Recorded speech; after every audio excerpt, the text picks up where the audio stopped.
معذرت کے ساتھ مجھے بتائیے، یہاں پہ ڈاکٹر اقبال کو آئیڈیلائز کیا ہوا ہے سب نے اسلامی نظام میں. آپ کو پتا ہے ڈاکٹر اقبال نے کارل مارکس کے بارے میں کیا کہا ہوا ہے؟ بڑی اچھی بات ہے کہی ہے نا.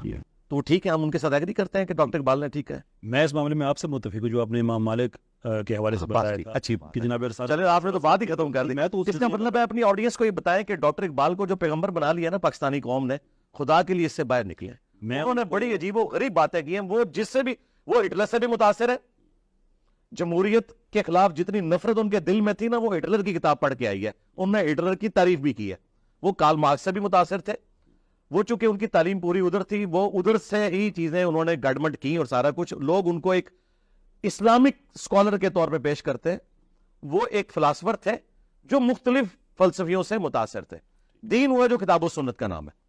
اچھا، لہذا یہ تو کلیئر ہو گیا. کارل مارکس کے بارے میں انہوں نے کہا ہے کہ وہ پیغمبر نہیں ہے لیکن اس کے پاس کتاب تھی. اتنا بڑا جملہ اگر آج کوئی بول دے نا، اس پہ 295 CA لگوائیں گے. اور یہ ڈاکٹر اقبال نے کارل مارکس کے بارے میں کہا. تو میں کبھی یہ نہیں کہوں گا کہ مکمل طور پہ وہ ایگری کرتے ہوں گے. لہٰذا میں کیٹیگوریکل سٹیٹمنٹ دے دیتا ہوں. اجازت دے میں اقبال کے حوالے سے. میں ویسے بابوں والا نہیں ہوں، لیکن اگر کوئی بابا میرے ہوتے تو وہ اقبال ہی ہوتے. لیکن میں یہ فرق رکھتا ہوں کہ اقبال کی غلط بات کو میں غلط ہی کہتا. بس اچھی بات. اقبال کا ڈیفنس یہ ہے کہ ہم نے اقبال کی انٹلیکچوئل ایولیوشن کے پیریڈ کو ان کا فائنل پروڈکٹ سمجھ لیا ہے.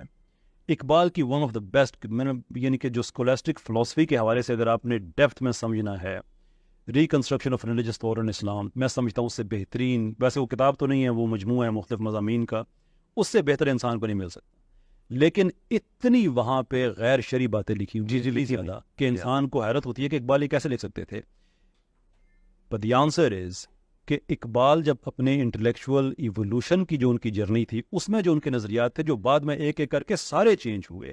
یہ اقبال کے ساتھ ناانصافی ہے کہ ان کی پہلے والی باتیں ہم ان کو کوٹ کریں. جیسے ابھی میرا ایک ملحد کے ساتھ ایک مناظرہ تھا، تو وہ اسلام کی ساری وہ پریکٹسز جو احکام آنے سے پہلے ہو رہی تھی وہ ان کو کوٹ کر رہے اسلام کو. تو میں اسے کہہ رہا تھا کہ نہیں، خطبۃ الوداع مجھے وہ بتاؤ کہ جو فائنل اسلام جب قبول ہو گیا اس وقت یہ پریکٹسز تھی یا نہیں تھی. وہ تو ہماری ہسٹری میں لکھا ہوا ہے کہ لوگ غلط باتیں کرتے تھے، لیکن اس کو تو ہم مثال تو نہیں بنا سکتے. جی ٹھیک ہے. تو اقبال نے وہ جتنی باتیں جتنی بھی قابل اعتراض ہیں وہ ساری کی ساری کا، وہ امام مہدی کے آنے سے وہ متنفر تھے کہ انہوں نے واپس نہیں آنا، اور بڑی بڑی نیتشے سے متاثر، نیتشے جیسے بدے. میں تو اس وقت جو پاکستانی قوم ڈاکٹر اقبال کی اچھائیاں بھی بیان کر رہی ہے نا، میں تو ان چیزوں سے بھی قرآن و سنت کی روشنی میں اختلاف رکھتا ہوں. رائٹ، ہاں، وہ قرآن و سنت کے بالکل سب سے بڑی، یعنی پاکستانی قوم میں مردوں کی داڑھی نہ رکھنے کی سب سے بڑی وجہ ڈاکٹر اقبال ہے.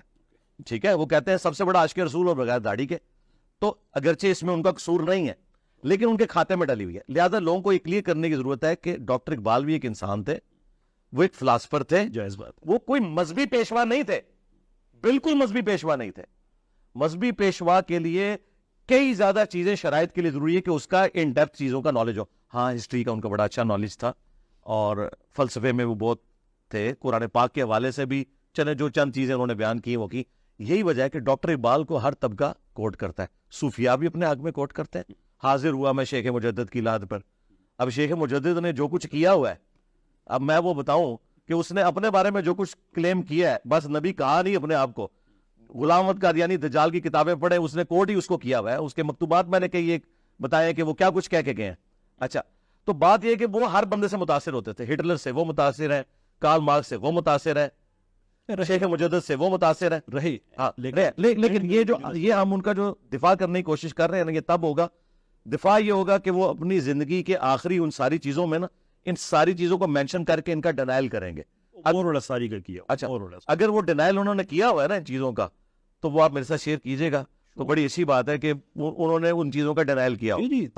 ریکنسٹرکشن میں انہوں نے لکھا کہ امام مہدی کے بارے میں انہوں نے لکھا تو یہ زرتشت کے لوگوں کا آئیڈیا کوئی اسلام میں ایسا نہیں، کلیئر ڈینائل کیا. لیکن بعد میں ان کے ہم خطوط دیکھتے ہیں جنہوں نے اپنے دوستوں کو لکھے ہیں، انہوں نے کیٹیگوریکلی اکنالج کیا ہے کہ ہاں یہ بات تو واقعی جو ہے، یہ تو انہوں نے آنا ہے سارا ہے. تو ہمیں وہ ساری باتیں مل جاتی ہیں. ہو سکتا ہے مولویوں کے پریشر میں انہوں نے جواب شکوہ کی طرح کو خط بھی لکھ دیا ہو.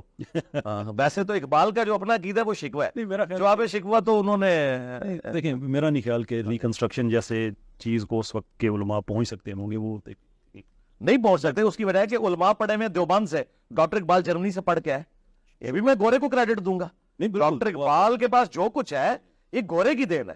یہ ڈاکٹر اقبال مسلمانوں کی آؤٹ پٹ نہیں ہے. ہاں، ورنہ تو ادھر 50 ڈاکٹر اقبال اور پیدا ہو جاتے ہیں نا. ڈاکٹر اقبال وہیں سے متاثر ہوئے، ادھر جا کے انہوں نے جب یورپ میں یہ سارا کچھ دیکھا ہے. اور آپ کو پتا ہے وہ تو